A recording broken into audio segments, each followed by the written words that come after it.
Hello students.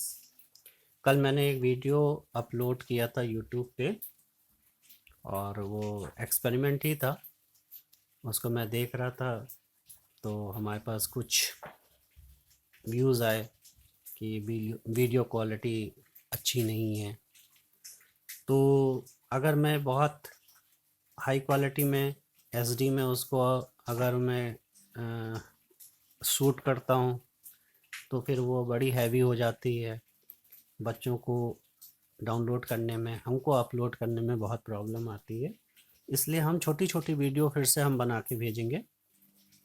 जो हमने video upload कर दी है उसके हम फिर से बनाएंगे, लेकिन हम उसी चैप्टर को आगे बढ़ाते हुए जो टाइप्स ऑफ फंक्शंस हम लोगों ने पढ़े हैं पहले वाले वीडियो में, उसी को हम आगे बढ़ाते हैं।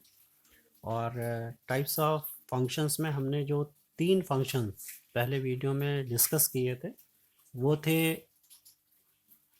एम्प्टी रिलेशन, यूनिवर्सल रिलेशन और आइडेंटिटी रिलेशन। आइडेंटिटी रिलेशन हम उसको कहते हैं जहाँ पे सेट के अंदर रहने वाले हर एलिमेंट अपने आप से ही केवल एसोसिएटेड होंगे। उस डेफिनेशन में ओनली वर्ड बहुत इम्पॉर्टेंट है। इससे पहले मैंने जो ये आपको नोट्स बनाए थे, इन नोट्स को भी हमने स्नैप लेके अपने ग्रुप में भेज दिए हैं।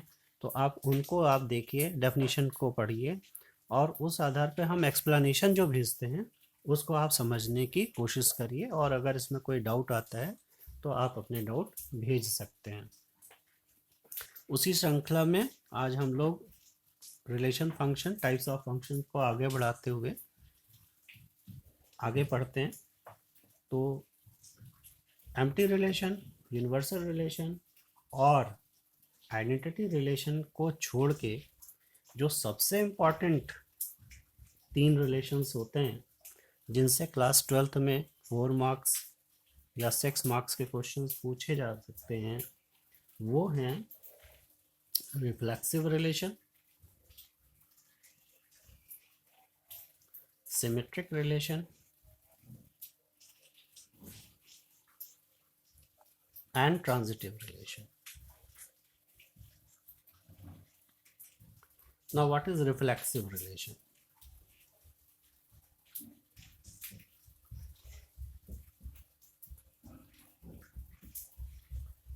A relation R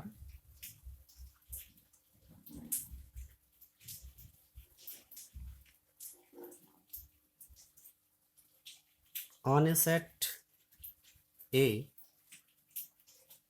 is said to be reflexive if every element, यहाँ पे ये शब्द बहुत इंपॉर्टेंट है, हम अंडरलाइन कर रहे हैं। Every element of set A is related to itself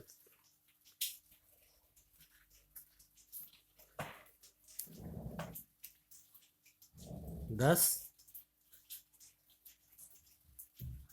for every A belongs to A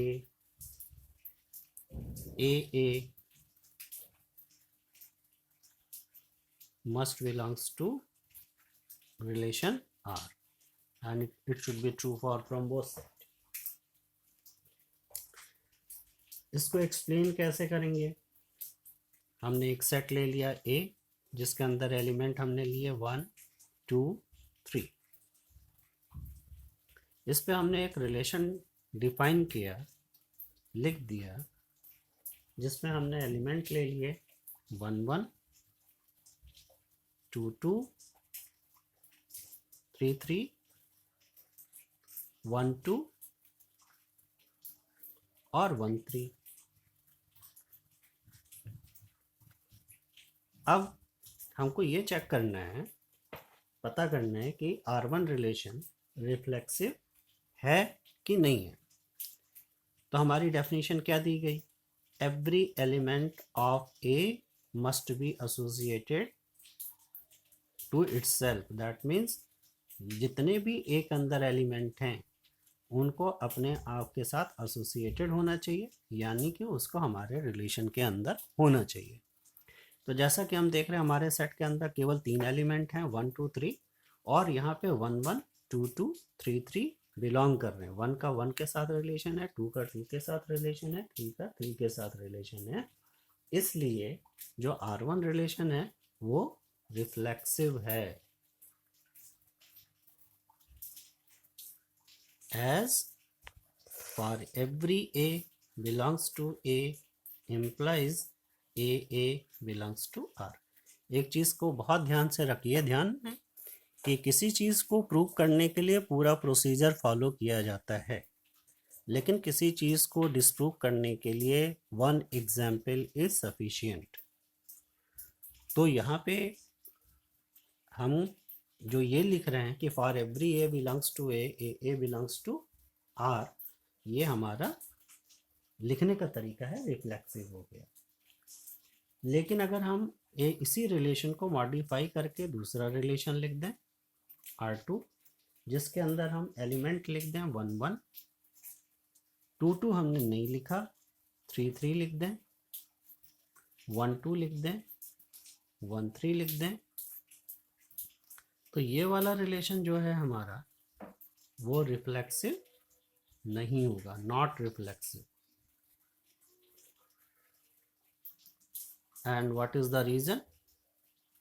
As 1 belongs to 2 belongs to A, 2 not belongs to R।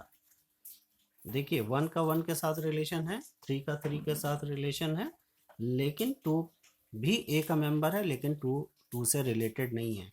जबकि हमारी डेफिनेशन में क्या लिखा गया था, every element of A must be associated. तो यहाँ पे ये कंट्राडिक्ट हो गया। यहाँ पे 2 जो है ए को बिलोंग कर रहा है, लेकिन 2 जो है R2 को बिलोंग नहीं कर रहा है। इसी को मॉडिफाई करके हम एक और रिलेशन लेते हैं R3, जिसके अंदर एलिमेंट है 1 1 2 2 और 3 3। अब यहाँ पे देखिए 1 का 1 के साथ रिलेशन है, 2 का 2 के साथ रिलेशन है, और 3 का 3 के साथ रिलेशन है। और हमारे ए सेट के अंदर 3 एलिमेंट हैं 1 2 3। तो इसका मतलब ए के सारे एलिमेंट अपने आप से एसोसिएटेड हैं। तो R3 जो है वो रिफ्लेक्सिव रिलेशन है। और इसी के साथ साथ ये आइडेंटिटी रिलेशन भी है, as well as identity relation।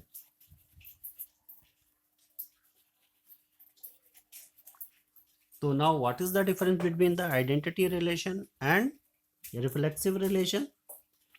देखिए R1 रिलेशन जो है वो हमारा रिफ्लेक्सिव है, लेकिन आइडेंटिटी नहीं है।